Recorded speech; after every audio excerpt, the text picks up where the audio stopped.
Hello friends, ಎಲ್ರಿಗೂ ನಮಸ್ಕಾರ. ಖುಷಿ ರೇಖಾ ಚಾನೆಲ್ಗೆ ಸ್ವಾಗತ. ನಾನಿವತ್ತು ವಾಂಗಿಬಾತ್ ಪೌಡ್ರು ಮತ್ತು ಗೊಜ್ಜು ಹೇಗೆ ಮಾಡೋದು ಅಂತ ತೋರಿಸ್ತಾ ಇದ್ದೀನಿ. ಒಂದು ಬಾಣಲಿಗೆ 2 ಸ್ಪೂನು ಕಡಲೆಬೇಳೆ, 1 ಸ್ಪೂನು ಉದ್ದಿನಬೇಳೆ, 2 ಸ್ಪೂನು ಧನಿಯಾ, 1 ಸ್ಪೂನು ಜೀರಿಗೆ ಮತ್ತು ಒಂದು 5-6 ಕಾಳು ಮೆಣಸು, 1/4 ಸ್ಪೂನ್ ಆಗೋಷ್ಟು ಮೆಂತ್ಯ, 2 ಇಂಚು ಚಕ್ಕೆ, 3 ಲವಂಗ ಇಷ್ಟು ಸೇರಿಸಿ ಚೆನ್ನಾಗಿ ಹುರ್ಕೊಳ್ತಾ ಇದ್ದೀನಿ. ಮೀಡಿಯಮ್ ಫ್ಲೇಮ್ ಇಟ್ಕೊಂಡಿದ್ದೀನಿ. ಇದು ಚೆನ್ನಾಗಿ ಕೆಂಪಗಾಗೋವರೆಗೂ ಹುರ್ಕೋಬೇಕು. ಈ ಪೌಡ್ರು ತುಂಬ ಚೆನ್ನಾಗಿರುತ್ತೆ, ವಾಂಗಿಬಾತು ಪೌಡ್ರು. ನೀವು ಒಂದ್ಸರಿ ಟ್ರೈ ಮಾಡಿ, ವಿಡಿಯೋ ನೋಡಿ. ಈಗ ಎಲ್ಲ ಸಾಮಗ್ರಿಗಳು ಕೆಂಪಿಗೆ ಹುರ್ಕೊಂಡಾಗಿದೆ. ನೋಡಿ ಎಷ್ಟು ಕೆಂಪಗಾಗಿದೆ ಅಂತ. ಇಷ್ಟಾದರೆ ಸಾಕು. ಈಗ ಇದಕ್ಕೆ ಸ್ವಲ್ಪ ಕೊಬ್ಬರಿ ಸೇರಿಸ್ತಾ ಇದ್ದೀನಿ. 1 ಸ್ಪೂನು ಗಸಗಸೆ, ಇದು ಲಾಸ್ಟಲ್ಲಿ ಸೇರಿಸ್ತಾ ಇದ್ದೀನಿ. ಸ್ವಲ್ಪ ಬೆಚ್ಚಗಾದರೆ ಸಾಕು. ಇದನ್ನು ಕೂಡ ಈಗ ಹುರ್ಕೊಳ್ತಾ ಇದ್ದೀನಿ. ಇದು ಕೂಡ ಹುರ್ಕೊಂಡು ಕೆಂಪಗಾಗಿದೆ ಎಲ್ಲನೂ. ಈಗ ಇದನ್ನು ತಣ್ಣಗಾಗೋದಕ್ಕೆ ತೆಗೆದಿಟ್ಟು ಈಗ ಮತ್ತೆ ಅದೇ ಬಾಣಲಿಗೆ ಸ್ವಲ್ಪ ಎಣ್ಣೆ ಹಾಕ್ತೀನಿ. ಎಣ್ಣೆ ಹಾಕಿ ಒಂದು 5-6 ಬ್ಯಾಡಗಿ ಮೆಣಸಿನ್ಕಾಯಿ ಮುರಿದು ಹಾಕಿದ್ದೀನಿ. ಇದು ಕಲರ್ಗಷ್ಟೇ ಹಾಕ್ತಾಯಿದ್ದೀನಿ. ಇದು ಕೂಡ ಚೆನ್ನಾಗಿ ಈ ಥರ ಹುರ್ಕೊಳ್ತೀನಿ. ನೋಡಿ, ಈ ಥರ ಕೆಂಪಿಗೆ ಹುರ್ಕೊಂಡಾದಮೇಲೆ ಒಂದು ಮಿಕ್ಸಿ ಜಾರ್ಗೆ ಹಾಕ್ಕೊಂಡು ಪೌಡ್ರ್ ಮಾಡ್ಕೊಳ್ತೀನಿ. ಏಕೆಂದರೆ ಅದು ಬೀಜ ನುಣ್ಣಗಾಗಲ್ಲ, ಅದಕ್ಕೋಸ್ಕರ ಇದು ಫಸ್ಟೇ ಮಿಕ್ಸಿ ಜಾರ್ಗೆ ಹಾಕಿ ಪೌಡ್ರ್ ಮಾಡ್ಕೊಳ್ತೀನಿ. ನೋಡಿ, ಕೆಂಪು ಹುರಿದಿದೆ. ಇಷ್ಟಾದರೆ ಸಾಕು. ಈಗ ಪೌಡ್ರ್ ಮಾಡ್ಕೊಳ್ತೀನಿ.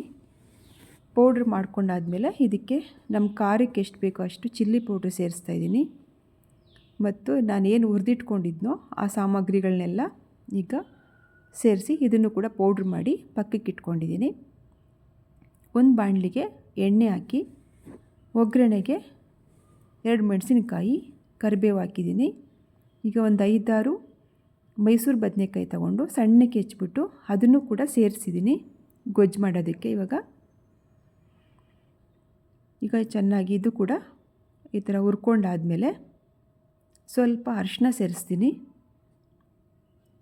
ಅರಿಶಿನ ಸೇರಿಸಿ ಅದನ್ನು ಹುರ್ಕೊಂಡು ಒಂದು ಪ್ಲೇಟ್ ಮುಚ್ತೀನಿ. ಅದು ಸ್ವಲ್ಪ ಬೇಯಬೇಕಾಗುತ್ತೆ.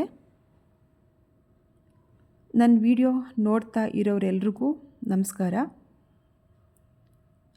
ಈ ವಿಡಿಯೋ ಇಷ್ಟ ಆದರೆ ಲೈಕ್ ಮಾಡಿ, ಶೇರ್ ಮಾಡಿ, ಸಬ್ಸ್ಕ್ರೈಬ್ ಮಾಡಿ. ಈಗ ಹುಣಸೆ ನೀರು ಹಾಕ್ತಾಯಿದ್ದೀನಿ. ಇದಕ್ಕೆ ನಿಂಬೆಹಣ್ಣು ಹುಳಿ ಚೆನ್ನಾಗಿರಲ್ಲ. ವಾಂಗಿಬಾತ್ಗೆ ಯಾವಾಗಲೂ ಹುಣಸೆ ನೀರೇ ಹಾಕಬೇಕು. ಸ್ವಲ್ಪ ಬೆಲ್ಲ, ಉಪ್ಪು ಹಾಕಿದ್ದೀನಿ. ರುಚಿಗೆ ಎಷ್ಟು ಬೇಕೋ ಅಷ್ಟು ಉಪ್ಪು ಹಾಕಿ ಮಿಕ್ಸ್ ಮಾಡ್ಕೊಳ್ತಾ ಇದ್ದೀನಿ. ಈಗ ಒಂದು ಪ್ಲೇಟ್ ಮುಚ್ಚಿ ಸ್ವಲ್ಪ ಅದು ಕುದಿ ಬರೋವರೆಗೂ ಮುಚ್ಚಿಡ್ತೀನಿ ಪ್ಲೇಟು. ಈಗ ಒಂದು ಕುದಿ ಬಂದಿದೆ. ಈಗ ಇದಕ್ಕೆ ನಾನು ಏನು ಪೌಡ್ರ್ ಮಾಡಿ ಇಟ್ಕೊಂಡಿದ್ನೋ ವಾಂಗಿಬಾತ್ ಪೌಡ್ರು ಅದನ್ನು ಸೇರಿಸ್ತಾ ಇದ್ದೀನಿ. ನಾನೊಂದು 4 ಸ್ಪೂನ್ ಅಷ್ಟು ಸೇರಿಸ್ತಾ ಇದ್ದೀನಿ. ನಿಮ್ಗೆ ಎಷ್ಟು ಬೇಕೋ ಅಷ್ಟು ಖಾರಕ್ಕೆ ನೋಡಿಕೊಂಡು ಸೇರಿಸ್ಕೊಂಡ್ರೆ ಆಯಿತು. ಇದು ನಿಜವಾಗ್ಲೂ ಇದು ಟ್ರೈ ಮಾಡಿ, ತುಂಬ ಚೆನ್ನಾಗಿದೆ. ನೀವು ಒಂದ್ಸರಿ ಟ್ರೈ ಮಾಡಿ. ವಿಡಿಯೋ ಇಷ್ಟ ಆದರೆ ಲೈಕ್ ಮಾಡಿ, ಶೇರ್ ಮಾಡಿ. ಈಗ ಮೊದಲೇ ಕಡಲೆಕಾಯಿ ಬೀಜ ಎಲ್ಲ ಹುರಿದಿಟ್ಕೊಂಡಿದ್ದೆ. ಸಾಸಿವೆ, ಹಿಂಗು, ಕಡಲೆಬೇಳೆ, ಉದ್ದಿನಬೇಳೆ, ಗೋಡಂಬಿ, ಕಡಲೆಕಾಯಿ ಬೀಜ, ಕರಿಬೇವು ಹಾಕಿ ಹುರಿದಿಟ್ಕೊಂಡಿದ್ದೆ. ಈಗ ಇದನ್ನು ಕೂಡ ಮಿಕ್ಸ್ ಮಾಡಿ ಚೆನ್ನಾಗಿ ಮಿಕ್ಸ್ ಮಾಡ್ತಾಯಿದ್ದೀನಿ. ಈಗ ಕೊತ್ತಂಬರಿ ಸೊಪ್ಪು ಹಾಕ್ತಾಯಿದ್ದೀನಿ. ಇದು ಕೂಡ ಮಿಕ್ಸ್ ಆದಮೇಲೆ ಈಗ ಅನ್ನ ಮೊದಲೇ ನಾನು ಮಾಡಿಟ್ಕೊಂಡಿದ್ದೆ. ಉಡಿ ಆಗಿದ್ದರೆ ಚೆನ್ನಾಗಿರುತ್ತೆ ಅನ್ನ.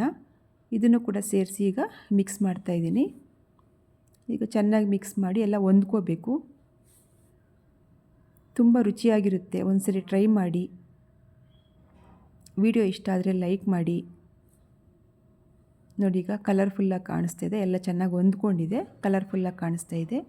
ಈಗ ಒಂದು ಬೌಲ್ಗೆ ಸರ್ವ್ ಮಾಡ್ಕೊಳ್ತಾ ಇದ್ದೀನಿ. ಈಗ ಸರ್ವ್ ಮಾಡ್ಕೊಂಡಾದಮೇಲೆ ಕೊತ್ತಂಬರಿ ಸೊಪ್ಪು ಕೂಡ ಉದುರಿಸ್ಕೊಳ್ತೀನಿ ಇದ್ರ ಮೇಲೆ. ತುಂಬ ಚೆನ್ನಾಗಿರುತ್ತೆ, ಒಂದ್ಸರಿ ಟ್ರೈ ಮಾಡಿ ಎಲ್ಲರೂ. ಈಗ ಕೊತ್ತಂಬರಿ ಸೊಪ್ಪು ಉದುರಿಸ್ತಾ ಇದ್ದೀನಿ. ವಿಡಿಯೋ ನೋಡ್ತಾ ಇರೋ ಎಲ್ಲರಿಗೂ ಧನ್ಯವಾದಗಳು. ನಮಸ್ಕಾರ.